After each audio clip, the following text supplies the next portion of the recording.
What's the closest you've come to experiencing that kind of church that's talked about in Acts? I know for me it was, there has to be a number of people that are ready. Because this is not a force thing. It was the timing of this. I mean, this is a story in history. Peter could give that same message somewhere else, fall on deaf ears. These people were ready. We had a small group some years ago.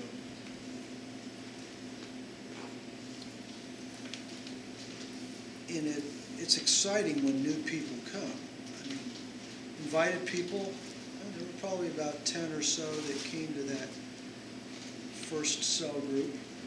Still remember that. The next week, we had a meeting, same day, same time. No one showed up. It's kind of weird, you have 10 or so people in the first one meeting, and then the next week there's nobody. So Benny and I said, we're just gonna, I don't know, we took the kids, we went to the park.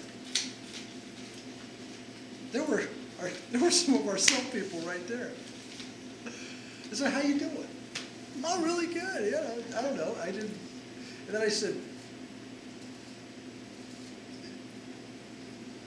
how did you like the soul meeting from last week? Oh, that was great. That was wonderful. I said,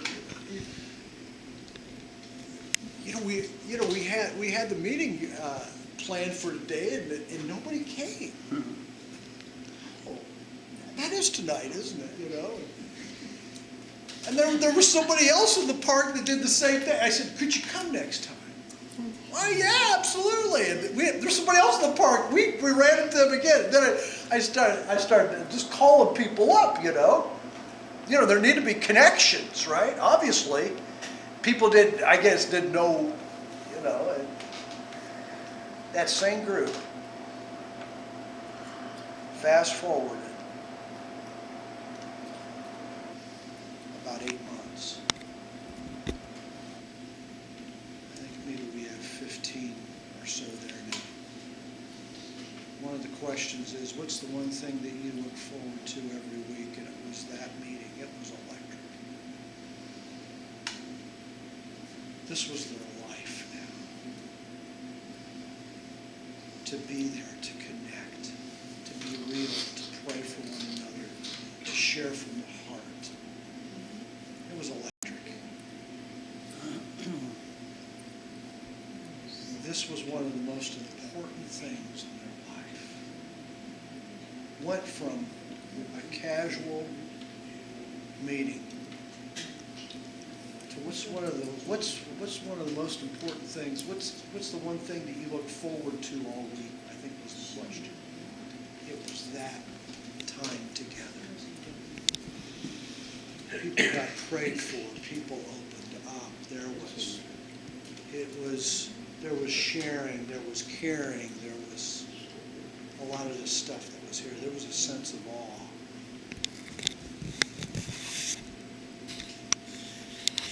What aspect of life in the early church do you desire for this church? That you're saying, I like that. Why isn't that happening here?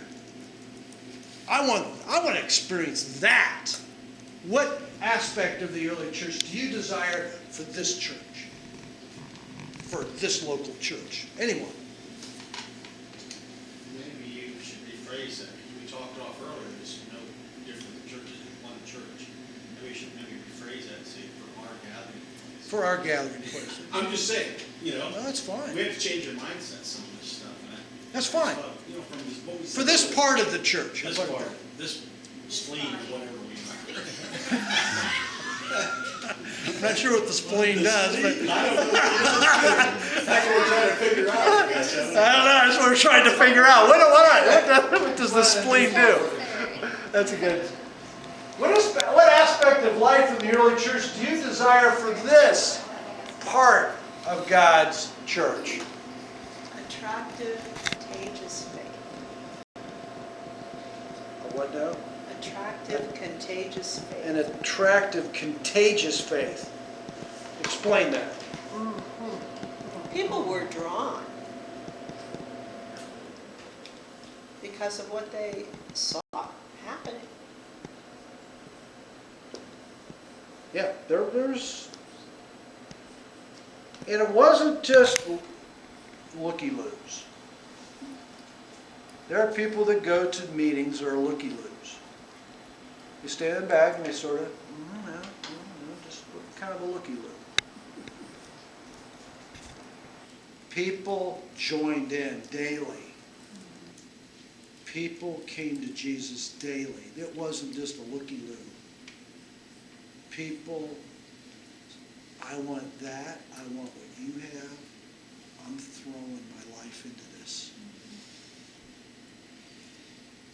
It was, I would like to see that. I'd like to see that type of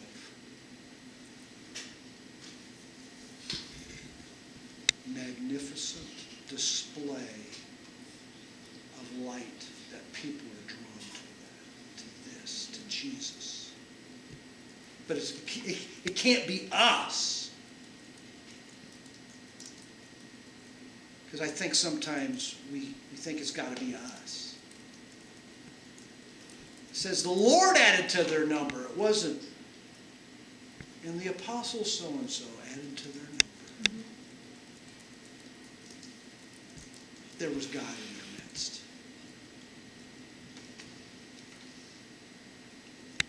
I think one interesting aspect of this early church, they sold property, possessions, and gave to anyone who's had need. I mean, how does all that work? How does that work? Everybody's just, how does all that work? That people are, all these walls, I think we're so privatized. We have our own little private whatever. We're not community minded. They had a community where it would be fantastic to be a part of. Anybody? Is there any aspect of the early church that you desire?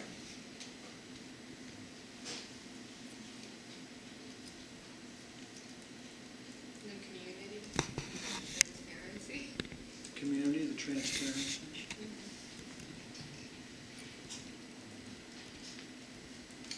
The ability to have outreach. Bring more people to Jesus. Yeah, I think it was a lifestyle back there. It wasn't a program. It was a lifestyle.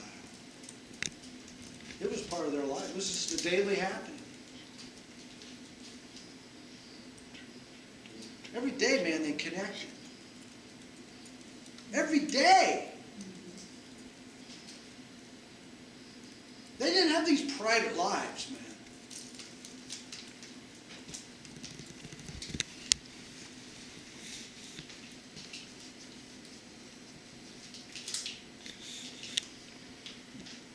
A lot of stuff in this passage.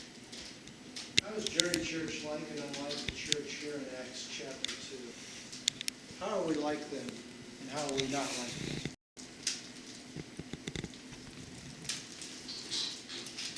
How we like them.